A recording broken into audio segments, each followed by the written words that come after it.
പുതിയ റിയാക്ഷൻ വീഡിയോയിലേക്ക് സ്വാഗതം. അപ്പോൾ നമ്മുടെ ധനുഷിന്റെ പൊല്ലാതവൻ മൂവിയിലെ നെക്സ്റ്റ് സീനാണ് നമ്മൾ റിയാക്ഷൻ ചെയ്യാൻ പോകുന്നത്.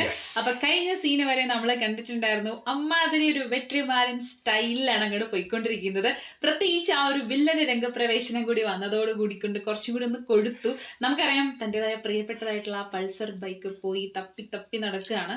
എന്താ വരുന്നതെന്ന് അറിയാം. അത് മാത്രമല്ല കഴിഞ്ഞ സീനിൽ നമ്മളെ പെണ്ണിന്റെ, അതായത് കല്യാണ പെണ്ണിന്റെ എന്താ പറയാ, ഹീറോയിന്റെ അച്ഛൻ വന്നിട്ടുണ്ടായിരുന്നു, സംസാരിക്കുകയൊക്കെ ചെയ്തു. പക്ഷെ ആള് കിളിപോയ പോലെയുള്ള കാരണം കുറെ ടെൻഷൻ ഉണ്ട്, തലയിൽ ഇങ്ങനെ ഓടിക്കൊണ്ടിരിക്കുകയാണ്. പക്ഷെ ആ ഒരു ലവ് ആണ് ചെറുതായിട്ട് ഒരു പോലെ എനിക്ക്. അതായത് നായകൻ ഒന്ന് പെട്ട് കിടക്കാണ് മൊത്തത്തിൽ, അതാണ് സംഭവം കാണിക്കുന്നത്. പെട്ടിടക്കണതിന്റെ ഇടയ്ക്ക് എന്താ പറയാ, നായകന്റെ തെറ്റുണ്ട്, ഒന്നും പറയുന്നൊന്നുമില്ല, മനസ്സിലായി, അങ്ങോട്ടും കൂടെ ഒക്കെ തെറ്റുണ്ട്. അത് കമ്മ്യൂണിക്കേഷൻ ഒന്നും നടക്കുന്നില്ല, പറഞ്ഞില്ലല്ലോ ആ കാര്യം, പറഞ്ഞില്ല. അപ്പൊ അതാണ് സംഭവം. അപ്പൊ രണ്ടു ഭാഗത്തും തെറ്റുണ്ട്. പക്ഷെ ആ ഒരു ഭാഗം നമ്മൾ കാണിക്കുന്ന സമയത്ത് അയ്യോ ഈ ഇത്രയും പ്രശ്നങ്ങളുടെ അടുക്ക് നിൽക്കുന്ന സമയത്ത് പിന്നെയും ഈ ലവ് സംഭവം എന്തിനാ വന്നെന്നുള്ള തോന്നലുണ്ട്. ഇനിയിപ്പോ ഈ പൾസർ ബൈക്ക് എപ്പൊ കിട്ടും എന്നുള്ള സംഭവമാണ് ഉള്ളത്. ആൻഡ് അത് മാത്രമല്ല നമ്മളെ ആ ഒരു വില്ലന്മാരുടെ അടുത്തുള്ള ലിങ്കും കൂടി ഒന്നും കൂടി സ്ട്രോങ് ആവാനുണ്ട്. നമുക്ക് നോക്കാം അടുത്ത സൈഡിൽ എന്തായാലും പറഞ്ഞാലേ. റെഡിയല്ലേ? എനിക്ക് തോന്നുന്നു വെട്രിമാരന്റെ ഫസ്റ്റ് മൂവി ആയതുകൊണ്ടാണ് തോന്നുന്നത് കുറച്ചൊരു കൊമേഴ്ഷ്യൽ സംഭവങ്ങൾ അധികമല്ല, എന്നാലും ഉണ്ട്. അതായത് ആ പാട്ടും സംഭവങ്ങളൊക്കെ കറക്റ്റ് ആയിട്ട് ആഡ് ചെയ്തിട്ടുണ്ട്. കുറെ സോങ് ഇടയ്ക്കിടയ്ക്ക് വന്നില്ലേ, പറഞ്ഞാലേ.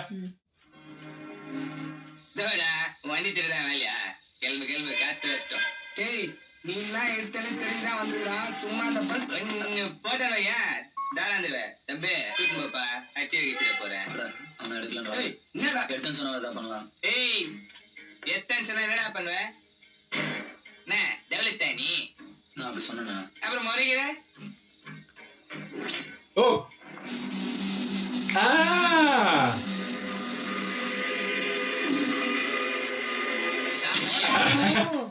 അവിടെ ഇരിക്കുന്നുണ്ടായിരുന്നു. அடிக்கிறான். எனக்கு வண்டி மூடியல்லப்பா. நம்ம நைட்ல சிவாஜி 10 பல நேரம் உட்காந்துருந்தேன். ஏரியாவெல்லாம் வண்டி இருப்பான், சும்மாதான்ப்பா உட்காந்துருந்தேன். வண்டியை விட்டு டிக்கெட் பின்னாடி வர்றேன். நீயே சொல்லு, சும்மா நச்சுனர் பல்சர் பைக் வந்து நிக்கிது, ஆள் இல்ல. யாரா இருந்தாலும் எனக்கு தோணுமா தோணாதா? தோணும்ல. அப்ப தப்ப எந்தா அவன்தா என்னதான்டா உங்க வீட்டுல அவ்வளவு நீங்க பேசுங்க பாரு. அப்ப உங்க மேலே வச்சுக்கிட்டு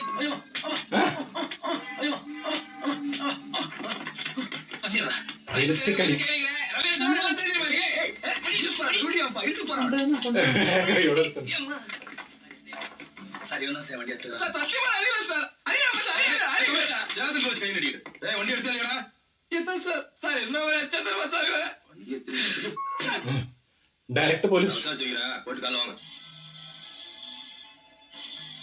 ഇവരെന്നെ എടുത്തുകൊണ്ടുവന്ന. അയ്യോ நிஜமாவே லவ் பண்றியா? உனக்கு தெரியாதா? இல்ல, நீ சொல்லு. நான் இன்டர்வியூ வைக்கிறியா? அது கூட உன்னால சொல்ல முடியலல்ல. ஆமா நான் லவ் பண்றேன், அதுக்கு என்ன இப்போ? லவ்வே இல்லாம சொல்றியடா. நான் காலைல பேசுறேன். வேணாம், இனிமே நீ கூட ஒண்ணும் பேச வேணாம். எங்க அப்பா லவ் அக்செப்ட் பண்ணதுக்கு சந்தோஷமே படல. கொஞ்ச நாள் பழகிட்டு அப்படி இப்படிதான் பண்ணிட்டு போயிடுன்னு நினைச்சேன். அப்படி எப்படின்னா அது கட்டு விட்டு நினைச்சியா? ஏன்டி நான் டார்ச்சர் பண்றேன்? இவனை பேசுறதே உனக்கு டார்ச்சரா இருக்கா? முன்னெல்லாம் டெய்லி நீ என் பின்னாடி சுத்திட்டு இருந்த ஞாபகம் இருக்கா? இப்ப நான் கொஞ்சம் ஃப்ரீயா பழகினதுக்கு அப்புறம் நீ ரொம்ப மாறிட்ட. நீ நினைக்கிற மாதிரி இந்த சினிமால வர மாதிரி லவ் பண்ண தெரியாது. எனக்கு தெரிஞ்ச மாதிரி நான் சின்சியரா லவ் பண்றேன். சின்சியரா லவ் பண்றவங்க அப்படி கிஸ் பண்ணுவாங்க, அதுவும் தெருவுல. நீ சும்மா தான் சார் அப்படியே சொல்ல வேண்டியதானே? உனக்கு தோணுச்சுல, அதனால தான் சும்மா இருந்த. அதே மாதிரிதான் எனக்கும். நான் லவ் பண்ற பொண்ணு தானே நீ. நீ எதுக்கு இப்படி எல்லாம் பிளான் பண்றேன்னு எனக்கு தெரியும். தெரிஞ்சுல ഭയങ്കര സീരിയസ് ആണ്. വെറുതെ അനാവശ്യമായിട്ട് കുറെ കാര്യങ്ങൾ ചോദിച്ചോണ്ടിരിക്കും. ஐயோ, என்னடா சட்டையெல்லாம் ஒரே ரத்தமா இருக்கு. வண்டி திருடிட்டான், போலீஸ் ஸ்டேஷன் விட்டோம். அப்போ வண்டி தொலைஞ்சிருச்சா?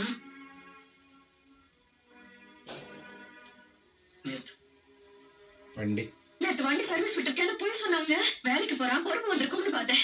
நீ அப்படியே தாண்டா இருக்க. 65,000 ரூபாய் வண்டியை தொலைச்சிட்டேன்னு எவ்வளவு அசால்ட்டா சொல்றான் பாருங்க. திருநவனை பிடிச்சாச்சுல, கிடைச்சோம். என்னங்க நீங்களும் இல்லன்னா இன்சூரன்ஸ் கிளைம் பண்ணி புது வண்டி வாங்கிக்கலாம். ஸ்டேஷன்ல என்ன சொன்னாங்களா? காலையில சொல்லிடுறேம்மா. നാളെ വരാം. இப்ப எப்படா குமார வண்டி இல்லாம வேலைக்கு ஒன்றும் பிரச்சனை இல்லைல்ல? மச்சான் அப்பா என்ன சொல்றாருன்னா கொஞ்சம் கேளு. நீ கேளு.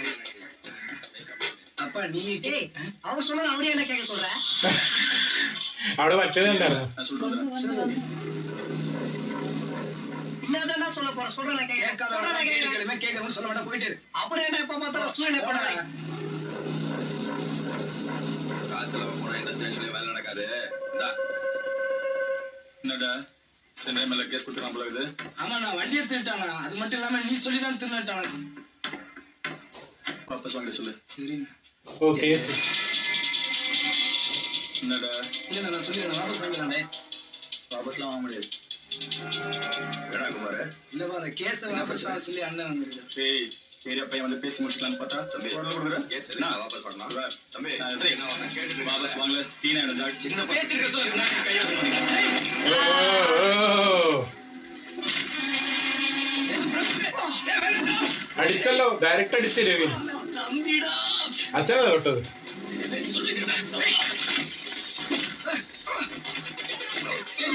ഓ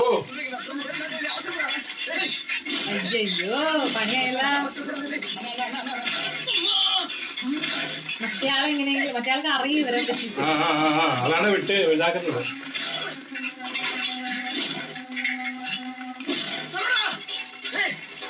ഓ മറ്റവരൊക്കെ വന്ന് കൂടെയുള്ളവര്. ബൈക്ക് കൊടുക്കാന്ന് പറഞ്ഞില്ലല്ലോ. ഇല്ലല്ല കൊടുക്കാൻ പറഞ്ഞില്ല. കേസ് വാപ്പസ് വാങ്ങാൻ മാത്രമേ പറഞ്ഞുള്ളൂ. അതല്ല അവിടുന്ന് അച്ഛനും ചോദിച്ചു എന്തിനാ കേസ് വാപ്പസ് വാങ്ങുന്നുണ്ട്. അപ്പോഴത്തേക്കാണ് തള്ളിയത്.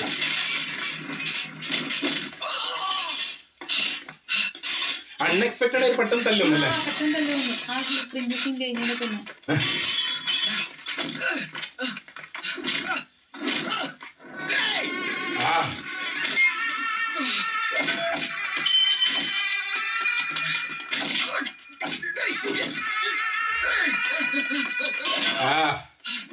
പക്ഷെ തല്ല് ഭയങ്കര റിയലിസ്റ്റിക് അല്ലേ?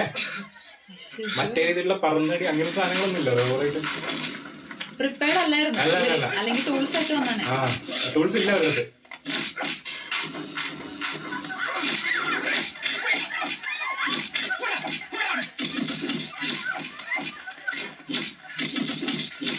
ഓ ഫ്രണ്ട്സ് വരുന്നുണ്ടല്ലോ. ഇല്ല ഇല്ല ഇല്ല മറ്റേ സാധനം എടുക്കുന്ന പോലെ ഉണ്ട്. ആ സാധനം ഫോക്കസ് ചെയ്യുന്നുണ്ട്.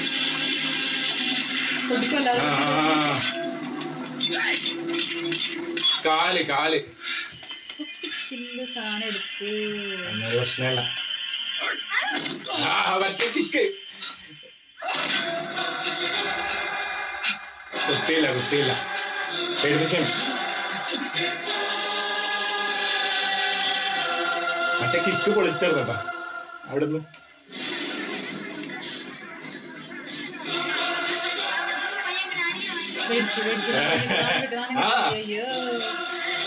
ഈഗോ ഈഗോ കറക്റ്റായി.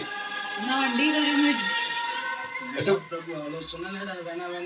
നല്ല മാച്ച് വില്ലനും നായകനായിട്ട്. செல்வம் இப்ப உள்ள இருக்கான்டா. வெளியில வந்து அவன் தம்பி நீ அச்சன் தெரிஞ்சா நாசம் பண்ணிடுவான்டா. நீங்க மொத்த பெரிய வர வச்சவன் நீங்க என்ன உள்ள இருக்கான்டா. நம்ம அவுட் அன்னைக்கு தான் ட்விஸ்ட் பண்ணி விடுவான். நம்ம இன்னும் பூஸ்டர் சேர் நினைச்சு அந்த பையன் விட்டு திருடி பவுடர் எடுத்துட்டோம். இப்ப பிரச்சனை ஆச்சு. இப்படி வாய் விட்டு மாடி பண்ண எவ்வளவு தெரியும். பவுடர் வேற ஒண்ணும் போய் சேரல. வயல வேணாலும் மாடிக்கிட்டா ரப்சர் ரவி.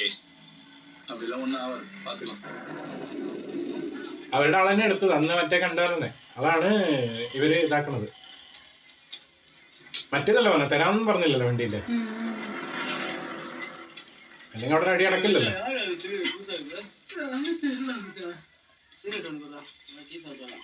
എല്ലാരും നോക്കി നോക്കി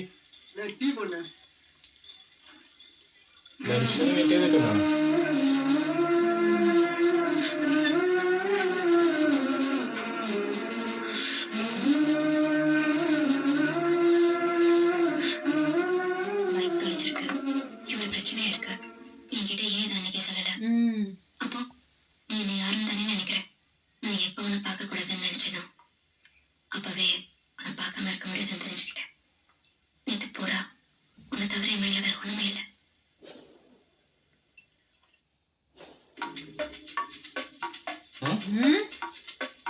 അവിടെ പക്ഷെ എന്തോ സീൻ ഉണ്ടായിരുന്നു, കട്ട് ചെയ്ത പോലെ ഉണ്ടായിരുന്നു, പെട്ടെന്നൊരു സോങ് വന്നു. പക്ഷെ അതിന് മുന്നേ എന്തോ ഒരു സീൻ ഉണ്ടായിരുന്നു. സംഭവം എന്താ മനസ്സിലാവുന്നില്ല, അവിടെ എന്താ നടന്നത്? കാരണം നമ്മൾ ഓൾറെഡി പറഞ്ഞിട്ടുണ്ടായിരുന്നു നമുക്ക് വേറെ എവിടെയും മൂവി അവൈലബിൾ അല്ല. നമുക്ക് കിട്ടിയ സംഭവത്തിലാണെന്നുണ്ടെങ്കിൽ ഒരു 10-15 മിനിറ്റ് എവിടെയോ ഒരു കട്ടുകള് സംഭവങ്ങൾ വരുന്നുണ്ട്. കണ്ടിന്യൂസ് കട്ടല്ല, അവിടെ എവിടെയൊക്കെ ആയിട്ടാണ് കട്ട് ചെയ്തേക്കുന്നത്. അതെ, പക്ഷെ ഈ സീനില് പെട്ടെന്ന് അവിടെ വന്നിരുന്നിട്ട് പെട്ടെന്നൊരു സോങ് വന്നല്ലോ. അതിന് ഈ സിറ്റുവേഷൻ ഒട്ടും യോജിക്കാത്ത ഒരു പാട്ട് പോലെ തോന്നുന്നത്. പക്ഷെ അങ്ങനെ വരാൻ സാധ്യതയില്ലല്ലോ. അവിടെ എന്തെങ്കിലും സംസാരിച്ചിട്ട് ആ ഒരു റൂട്ട് ക്ലിയർ ആയതിനു ശേഷമല്ലേ സോങ് വരുള്ളൂ. വരുന്നുണ്ടെങ്കിൽ തന്നെ ചിലപ്പോ അവിടെ എന്തോ കട്ട് ചെയ്ത പോലെ, എനിക്കും പെട്ടെന്ന് കട്ട് ചെയ്ത പോലെ തോന്നി. കണ്ടവനാണെന്നുണ്ടെങ്കിൽ ഒന്ന് പറയട്ടെ, അവിടെ എന്തായിരുന്നു സീൻ ഉണ്ടായിരുന്നൊന്ന് പറയണേ. കാരണം എന്താ വെച്ചാൽ ഇപ്പൊ ജസ്റ്റ് അവിടെ ഇങ്ങനെ അതും ഇങ്ങനെയുള്ളൊരു മുറുകിയൊരു സീനിനകത്ത് ഒരു പാട്ട് വരേണ്ട ഒരു ആവശ്യകത ഉണ്ടെന്ന് എനിക്ക് തോന്നണില്ല. പിന്നെ മറ്റേതാവാം, അതായത് അവരുടെ തമ്മിൽ സംസാരിച്ച് കഴിഞ്ഞ് സെറ്റ് ആയതിനു ശേഷം ഒരു സോങ് വരാം. സംഭവം എന്താണെന്ന് അറിയോ, ഈ മൂവി ഇറങ്ങിയ കാലഘട്ടവും നമ്മൾ റിയാക്ഷൻ ചെയ്യുന്ന കാലഘട്ടവും നമ്മളൊരു അന്തരാണ് എനിക്ക് തോന്നുന്നത്. കാരണം ആ ഒരു കാലഘട്ടത്തിൽ ഈ മൂവി കാണുന്ന സമയത്ത് ചിലപ്പോൾ ഈ ഒരു സംഭവങ്ങളൊക്കെ നമുക്ക് കണക്ട്, അതായത് ഞാൻ പറയുന്ന മറ്റേ സംഭവങ്ങളൊക്കെ ഭയങ്കര ബ്രില്യൻറ്റ് സംഭവമാണ്. പക്ഷെ ആ ഒരു ഇടയ്ക്കിടയ്ക്ക് ആ ഒരു ലവ് സംഭവം വരില്ലേ, അവിടെ എന്തോ ഒരു ഭയങ്കര ഒരു സത്യം പറയല്ലേ എനിക്ക് ക്രിഞ്ച് ഫീൽ ചെയ്യുന്നുണ്ട്. അതായത് എനിക്കറിയില്ല, എനിക്ക് അങ്ങനത്തെ ആ സംഭവങ്ങളൊക്കെ അങ്ങനെ കേട്ടിട്ടായിരിക്കും എനിക്ക് അങ്ങനെ തോന്നുന്നത്. അതായത് എന്താ പറയാ, ഭയങ്കരമായിട്ട് അതായത് നായകന്റെ എല്ലാ സിറ്റുവേഷനും കാണിക്കുന്ന ഒരു സംഭവമാണ്. പക്ഷെ എനിക്കൊന്നും നമുക്ക് ഒന്നും കൂടി ആ പ്രിന്റിന്റെ കൂടി പ്രശ്നമാണെന്ന് തോന്നുന്നു. കാരണം ആ ഒരു സ്ഥലത്ത് കട്ടയായപ്പം പെട്ടെന്നൊരു സോങ് വരുന്ന ഒരു ഫീൽ ചെയ്തിട്ടുണ്ടായിരുന്നു. പക്ഷെ അതിന് മുന്നത്തെ സീന് അൺഎക്സ്പെക്ടഡ് ആയിട്ട് ഒരു ഗംഭീര ഫൈറ്റ്. ആ ഫൈറ്റ് എന്ന് പറഞ്ഞാൽ ഭയങ്കര റിയലിസ്റ്റിക് ഫൈറ്റ്, റോ ഫൈറ്റ് എന്ന് പറയാം അല്ലെ. അതിന് മുന്നേ തന്നെ ഏകദേശം ധനുഷിന്റെ ആ ഒരു സ്വഭാവം കാണിച്ചായിരുന്നു. മറ്റേ ഫൈറ്റ് ഒരാളെ പിടിച്ചടിച്ചിട്ട് നേരെ പോലീസ് സ്റ്റേഷനിലോട്ട് കൊണ്ടുപോയില്ലേ, അവിടെ തന്നെ മനസ്സിലായി അതായത് ആള് റിയാക്ട് ചെയ്യേണ്ട സ്ഥലത്ത് നന്നായിട്ട് റിയാക്ട് ചെയ്യുന്നുള്ളത്. പിന്നെ എന്താന്ന് വെച്ചിട്ടുണ്ടെങ്കിൽ ആ സീന് കിഡു, ഞാൻ പറയില്ലേ പെർഫെക്റ്റ് വില്ലൻ പെർഫെക്റ്റ് നായകൻ, രണ്ട് ഒപ്പത്തിനൊപ്പം നമ്മൾ പറയില്ലേ. ആ ധനുഷും പ്ലസ് ആ ഒരു വില്ലന്റെ പേര് എനിക്കറിയില്ല, പക്ഷെ എന്നാലും കിഡു കേട്ടോ, ഭയങ്കര ആറ്റിറ്റ്യൂഡ്. ഇവിടെ നമ്മൾ പറയില്ല ഇങ്ങനെ ഒരുമാതിരി വേറൊരു മൃഗം വരുന്ന ഒരു ഫീലാണ് ശരിക്കും അല്ലെ. അപ്പൊ എന്തായാലും നമുക്ക് നെക്സ്റ്റ് സീനിൽ കാണാൻ എന്താ വരാൻ പോകുന്നുള്ളത്. എന്തായാലും ഈ സോങ് എന്താണെന്ന് അറിയില്ല, ഇവിടെ എന്തിനാ പ്ലേസ് ചെയ്യുന്നതെന്ന് അറിയില്ല, അവിടെ സെറ്റ് ആയതിന് അതിന് ആവശ്യകത ഉണ്ടായിരുന്നോ എന്നുള്ളത് നിങ്ങളൊന്ന് കമന്റ് ബോക്സിൽ ഒന്ന് പറയട്ടെ. പിന്നെ കട്ട് ചെയ്ത സീൻ ഏതാണെന്നും പറയാം. പിന്നെ നമുക്ക് കട്ട് ചെയ്തുകൊണ്ടാണോ അങ്ങനെ ഫീൽ ചെയ്യുന്നുള്ളത് നിങ്ങൾ പറയാം അല്ലെ, നമുക്കറിയില്ല. നമ്മൾ കാണാം.